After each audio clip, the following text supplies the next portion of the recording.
If you are on Social Security, listen up. I have important news updates for you. Breaking news. Let's jump right into it. If you're new to this channel, hit the subscribe button, hit the like button because we are the first to bring you any news in and out of Congress that may affect your Social Security benefits. So let's jump to the news of the day. So the Senate is set to vote this week on a bill that is going to expand Social Security benefits to millions of Americans. This is a key point of legislation that has been frustrating millions of people for years and decades. So let's talk about it. So CBS News ran this report. Social Security Fairness Act could restore benefits for millions, but policies still cause hardship. What do they mean? Nearly 2.8 million Americans are affected by two Social Security policies from the 1980s.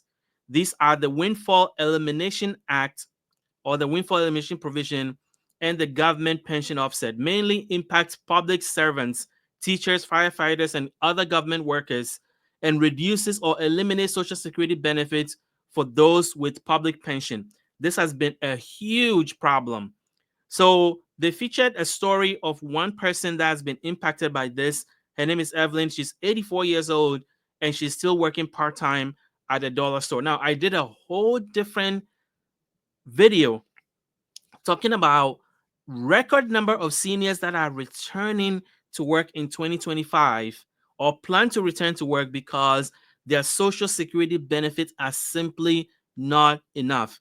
If you're one of those seniors that have returned to work or plan to return to work because the social security COLA wasn't enough for you, let me know in the comment section below because I want to do a bigger story about this huge phenomenon that's happening where seniors that were once retired are going back to work because cost of living is not keeping up. Their social security checks are not keeping up with the cost of living or inflation that has gone up and stayed up. So let's talk about Evelyn's situation. She's still working part-time at dollar store. She cannot collect her late husband's social security benefits due to WEP GPO, and it's estimated that they've lost $300,000 over the last benefits in decades as a result of that. Now, how does WEP works? Well, it affects people who qualify for Social Security but also receive a public pension. It can reduce their benefit as much as 50%, their Social Security benefits. It applies to people in 26 states for public sector employees, and it particularly impacts teachers in 13 states. Now, how does the GPO works? Well, it affects widows and widowers who's we want to collect their deceased spouses' Social Security benefits. 83% of those impacted by this provision are women and can completely eliminate their survivor benefits and create unexpected financial hardship. I mean, think about it. Your spouse passes away. You guys are used to that Social Security income coming in. You're thinking that you're going to get survivor benefits that your spouse has worked for, that you are eligible for, that every other person in a similar situation around the country gets to collect as survivor benefits, and then you get told that you cannot because you're getting a government pension, and so you can't get survivor benefits. Over $457 million, the government has gone back to want to collect back from people who they think were getting public center pensions and were getting Social Security benefits and shouldn't have received the Social Security benefits or a portion of it, and so the government goes back to collect that back. It's called the clawback or the Social Security overpayment, which affects about 2 million people every single year. So one of the most common reasons for Social Security overpayments is because of this. Some retirees face unexpected repayment demands from Social Security, and they are relentless. I've done a whole series of videos about Social Security overpayments. Check the video library to learn more about that. And many discover that this is a thing, that the WEP or the GPO is a thing after they have retired. So it's kind of a surprise. You're going into retirement with one set of thoughts, and then you get there and you realize that, oh, money that you were expecting to get is no longer going to be there. So the proposed fix is to repeal both provisions. The House passed the bill on November the 12th, and the Senate is expected to vote this week. It's one of the most bipartisan legislations out there, which is very rare in Congress these days. So that is exciting. But there is a cost to fixing this problem. It's going to cost $200 billion over 10 years, and it will accelerate. Here's the thing, it will accelerate the Social Security Fund depletion by 6 months. Now, if you've been paying attention to Social Security news, you know that a portion of how Social Security is funded, the Social Security Trust Fund, is going to be depleted if Congress doesn't do anything within about 10 years. So essentially, what it means that people who are retiring during that time are not going to get all their benefits that they have contributed for, are eligible for. Estimates show that they're going to get 75%. So it doesn't mean that you're not going to get anything at all. It just means that you're only getting 75% of the benefits that you are eligible for. If Congress doesn't do something about the Social Security Trust Fund, which is a financial problem that they need to deal with. But fixing this WEP GPO problem is going to increase the rate at which the Social Security Trust Fund is depleted by 6 months. It's going to hasten. And so critics are saying that this is not a good solution because it's going to cause more problems, and that they should actually go to the source of the problem, of this WEP GPO problem, which is state level pensions that need reform. But supporters argue that these people have paid into a system, and they deserve to get the money they've paid into a system that they were expecting.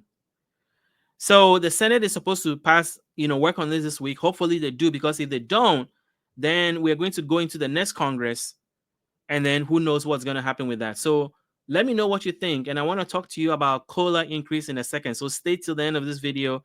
I have more to cover on COLA. But what do you think? Do you think the Senate should pass this bill, this Social Security Fairness Bill? Do you know somebody that's been impacted? Are you impacted personally?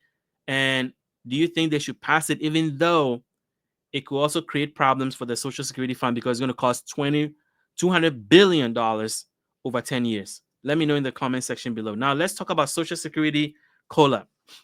So, if you've been paying attention, you know the cost of living adjustments was announced recently, and a lot of people are not happy. Why? Because it is a tiny 2.5%.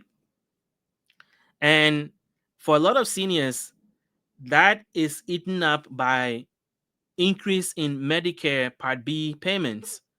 So what the government gives, they take somewhere else. So, and to make the problem worse, inflation has gone up and stayed up.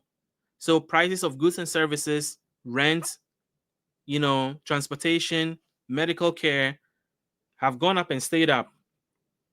So even though the government is saying that inflation rate, the rate at which inflation has been increasing, has gone down, the previous price increases that we've all experienced have not come back down. And so those higher costs for goods and services still exist. And a small, tiny 2.5% in COLA increase does not solve the problem. But here's the thing.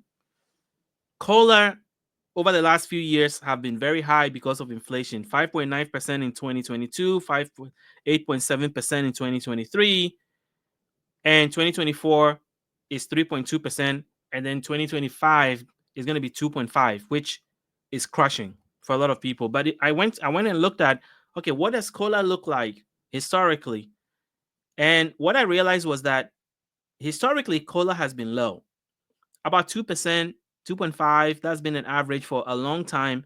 But during periods of high inflation, it goes up a lot. For example, during 1980 and 81, which was a high inflation period, 79, 80, 81, it was 9.9%, 14.3%, 11.2%. So during periods of high inflation, COLA does go up.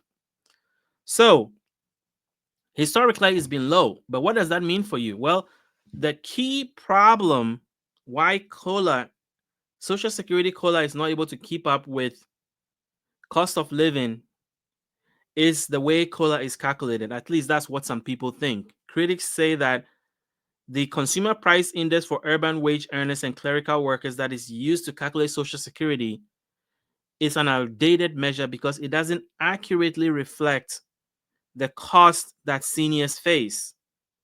But if you know how this works, during every third quarter of the year, July, August, September, they're going to look at cost of living of some food, housing, medical care, transportation, energy costs in urban areas that affect urban wage earners and clerical workers. And then if cost has gone up from this year versus the previous year, then they will adjust your Social Security. If cost has not moved, then everything stays the same. If cost went down, they won't deduct from your Social Security because by law, they cannot reduce your Social Security benefits based on inflation or deflation. So that's how Social Security cost of living adjustments are calculated. But the problem is that this is being measured against urban wage and clerical workers who are not necessarily the people who are on Social Security. So there's been some talk in Congress to change how this is calculated. There's been two bills that have been put forward: the 2023 Social Security Fair COLA Act and then the Social Security Expansion Act, both of which want to change the way COLA is calculated to a new COLA called CPIE. And the goal is that it will measure price changes specifically based on the spending habits of Americans 62 and over.